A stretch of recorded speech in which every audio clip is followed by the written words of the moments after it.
एक बयान और खड़ा हो गया एक अंतर्राष्ट्रीय विवाद। दो बड़ी ताकतों के बीच का रिश्ता अचानक से सवालों के घेरे में आ गया। हाल ही में एक छोटी सी टिप्पणी ने भारत और अमेरिका के बीच एक बड़ा कूटनीतिक तूफान खड़ा कर दिया है। तो आज हम इसी घटना की परतों को खोलेंगे और ये समझने की कोशिश करेंगे कि शब्दों की ये जंग हमें आज की दुनिया के बारे में क्या बताती है। चलिए सीधे इस विवाद के केंद्र में चलते हैं। ये सिर्फ एक कही सुनी बात नहीं थी, ये एक ऐसी चिंगारी थी जिसने कूटनीतिक तनाव की आग भड़का दी। देखते हैं कि इस एक बयान ने दुनिया के दो सबसे बड़े लोकतंत्रों के संबंधों में कैसी हलचल पैदा कर दी। शुरुआत करते एक बहुत ही तीखे बयान से, जो एक अनुभवी अमेरिकी राजनयिक ने दिया। ट्रंप ने सचमुच उनके चेहरे पर थूक दिया। सोचिए, ये कोई मामूली आरोप नहीं है। जब एक पूर्व राजदूत ऐसे शब्दों का इस्तेमाल करता है तो ये अपने आप में बताता है कि मामला कितना ज्यादा गंभीर था।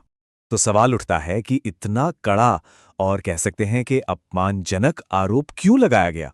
आखिर हुआ क्या था कि इतनी मजबूत और सीधी प्रतिक्रिया सामने आई? चलिए थोड़ा पीछे चलते हैं और उस टिप्पणी को देखते हैं जिसने इस पूरे विवाद को जन्म दिया। तो अब आते हैं उस बयान पर जिसने इस कूटनीतिक संकट को जन्म दिया।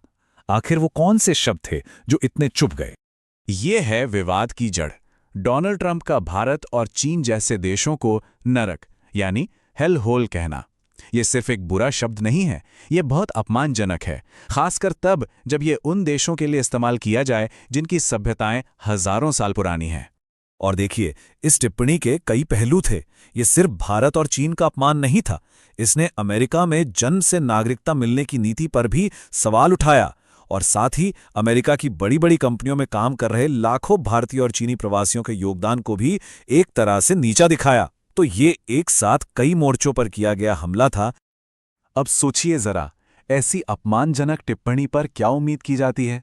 शायद एक बहुत कड़ा विरोध, एक मजबूत खंडन। लेकिन जो हुआ वो उतना सीधा नहीं था, बल्कि जो प्रतिक्रियाएं आईं वो काफी हैरान करने वाली थीं।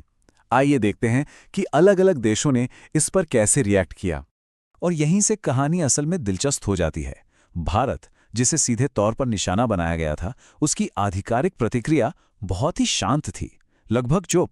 लेकिन बिल्कुल अप्रत्याशित रूप से ईरान, जी हां, ईरान ने भारत और चीन का बचाव किया, और वो भी बहुत मजबूती से। ये थोड़ा अजीब है ना? तो भारत की इस नरम प्रतिक्रिया की इतनी आलोचना क्यों हुई? इसे समझने के लिए हमें पगड़ी के मतलब को समझना होगा।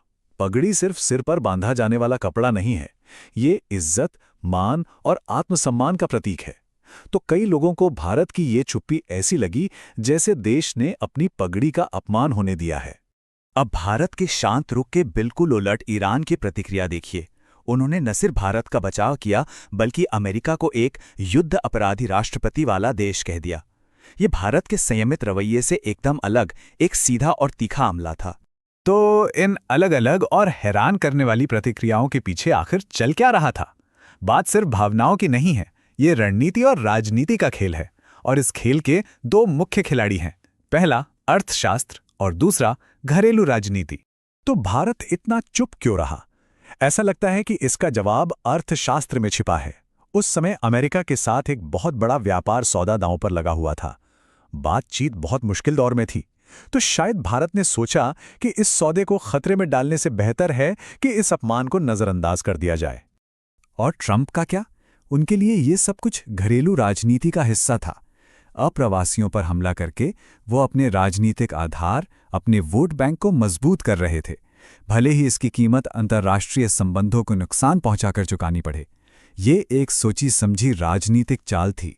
और यहीं पर आकर हम इस पूरी कहानी, इस पूरे विवाद के मूल सवाल पर पहुंचते हैं। एक ऐसी दुविधा जो अक्सर देशों के सामने आती है। ये सब कुछ एक ही बड़े सवाल पर आकर टिक जाता है। तो अंत में सवाल यही है, जब राष्ट्रीय गौरव और आर्थिक हित आमने सामने हों तो जीत किसकी होनी चाहिए? क्या एक देश को अपने सम्मान की रक्षा हर कीमत पर करनी चाहिए, या फिर आर्थिक जरूरतें और व्यावहारिकता हमेशा पहले आनी चाहिए?